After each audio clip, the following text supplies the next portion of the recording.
Pharisees, the political leaders that were dealing with the Romans that we just read. They were afraid of losing their power with the Romans after he raised Lazarus up. Mashiach was trying to raise Lazarus from the dead after he had been dead for 4 days. Said all the people gonna believe in him. The Romans gonna come and take them out of their position, and the nation not gonna believe in them anymore. They're gonna believe in Mashiach Yahushua. All for a reputation. All trying to be somebody.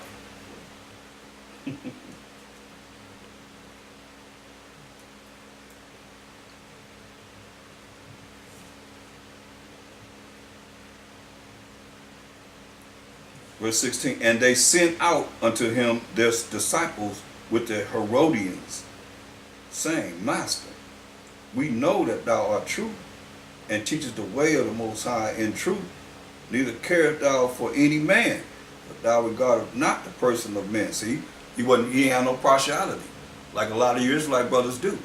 He say, what he say? He Most High had no respect of person. What he say about Mashiach Yahushua?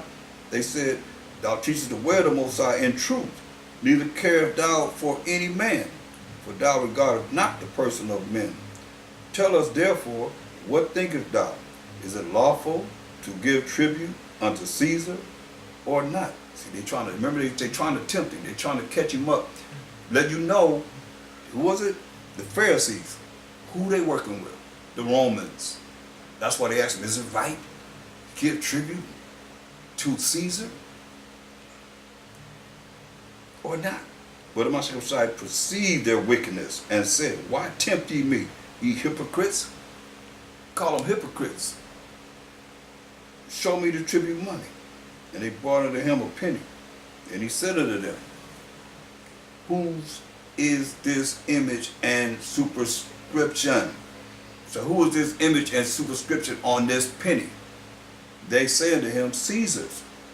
Then said he unto them, render therefore unto Caesar the things which are Caesar's, and unto the Most High the things that are the Most High's. When they had heard these words, they marveled and left him and went their way. See, they was trying to tempt him. Now here come the Sadducees, Israelites. That were the religious, so-called religious leaders. The same day came to him the Sadducees, which say that there is no resurrection, and asked him, see, they didn't believe in the resurrection, saying, Master, Moses said, if a man die having no children, his brother shall marry his wife, and raise up seed unto his brother. So that means if a brother died, and he was married, and he didn't have any children, and he died, his wife, his brother was supposed to marry his wife. His wife of the dead brother would marry his brother to bring seed for his dead brother and for her dead husband, that his name could continue. His brother shall marry his wife and raise up seed unto his brother. Now you know the seed comes from the man. This is how it was, this is how it is, this is how it's always going to be. Now there were with us 7 brethren, and the first, when he had married a wife, deceased, and having no issue, left his wife unto his brother. Likewise the second also, and the third unto the 7th. So all 7 brothers have them trying to bring forth seed, and they did. And last of all, the woman died also. So the woman died. Now mind, they tempted him about the resurrection. That's why the spirits of the Sadducees, it's hard for them to understand the resurrection.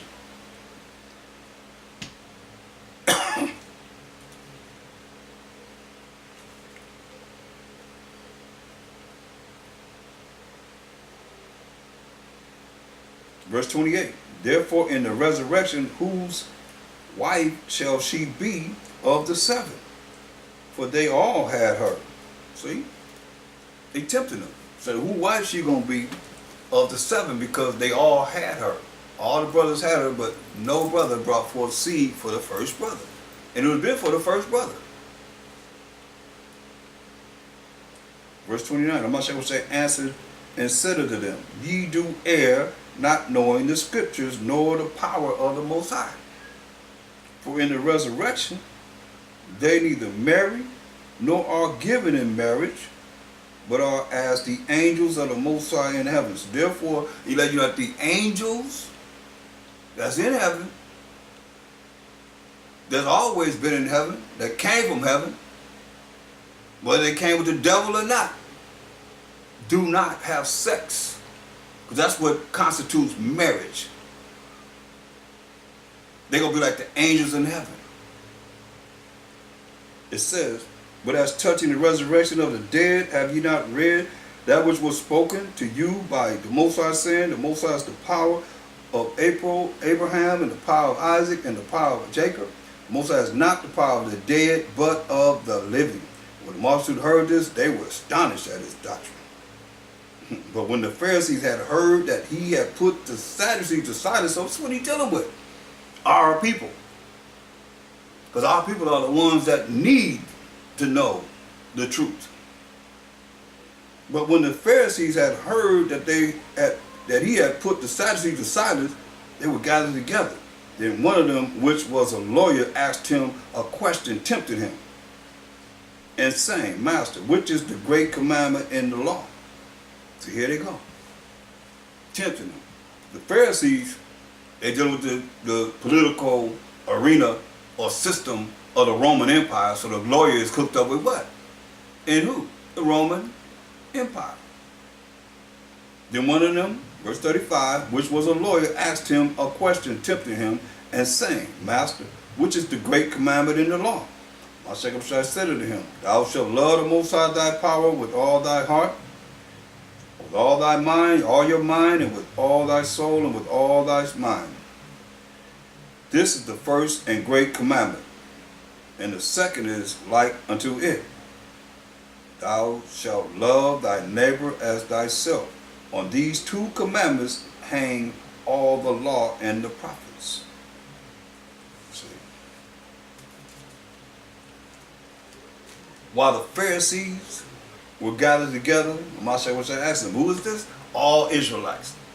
Well, who is he dealing with? All Israelites. Pharisees to the Sadducees to the Pharisees again.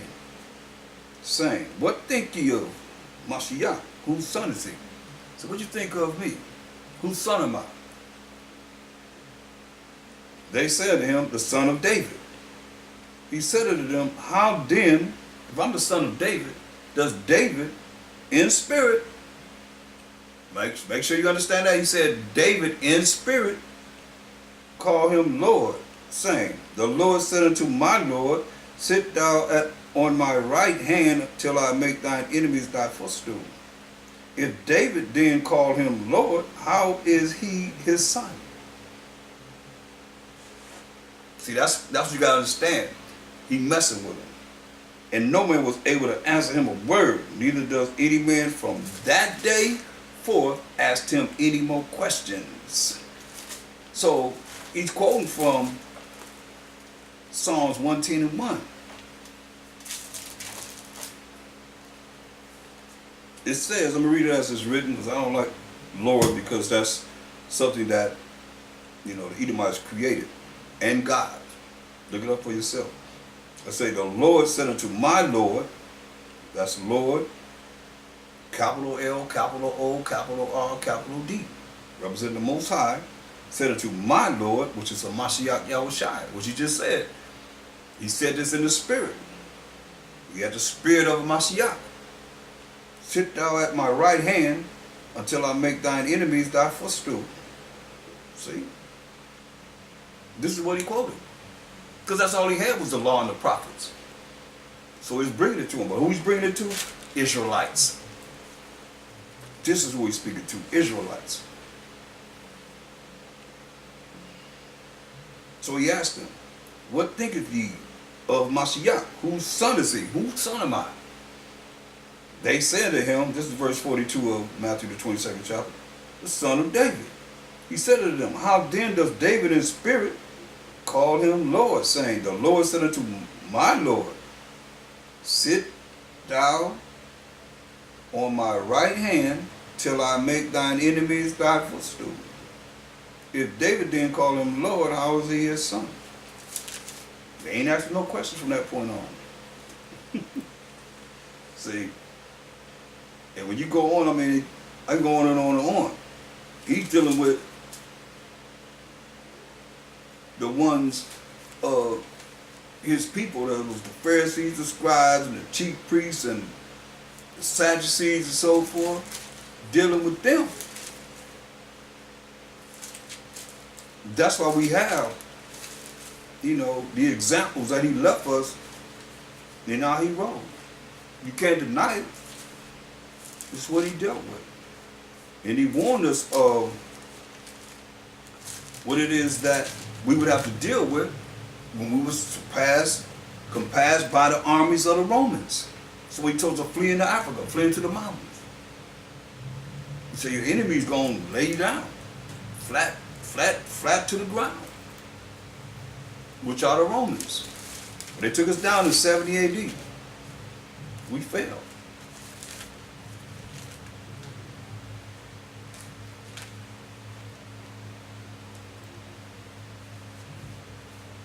But he was always talking about, like he told them, go to Matthew 10, 5 or 6. These 12 Mashiach sent forth and commanded them, saying, go not into the way of the Gentiles, and into any city of Samaritans enter ye not. Don't go to northern Israel, don't go to these Gentiles, but go rather to the lost sheep of the house of Israel. And as you go, preach, saying, the kingdom of heaven is at hand. Hear that? Tell Israel the kingdom of heaven is at hand. That's what he told them to do, and that's what he was doing. That's why he kept talking about the kingdom of heaven, while he had breath in his mortal body. Until the Most High said it's that time.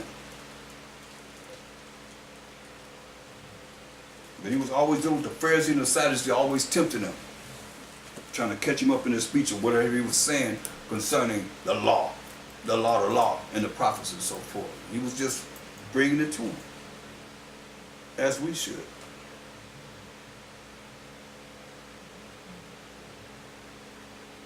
Everything he said, they were going against him because they were afraid of losing their power with the Romans and people following them. When he made himself no reputation, he didn't have to. He humbled himself, what it tells us, to the death of the cross for us, we the children of Israel. So with that, I'm gonna stop there. I hope that was edifying. And I'm gonna go more into how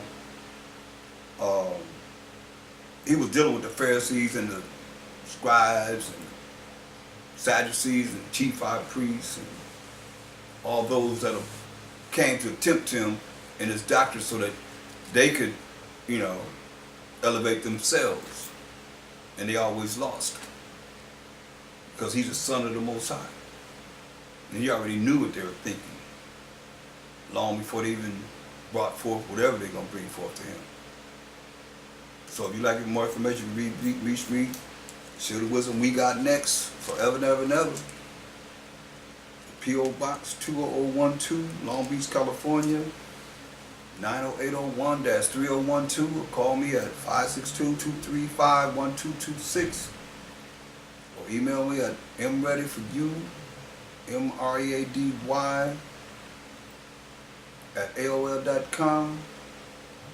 And with that, I say Shalom and more power to the Most High and the Mashiach Yahushua and the Mount. Shalom.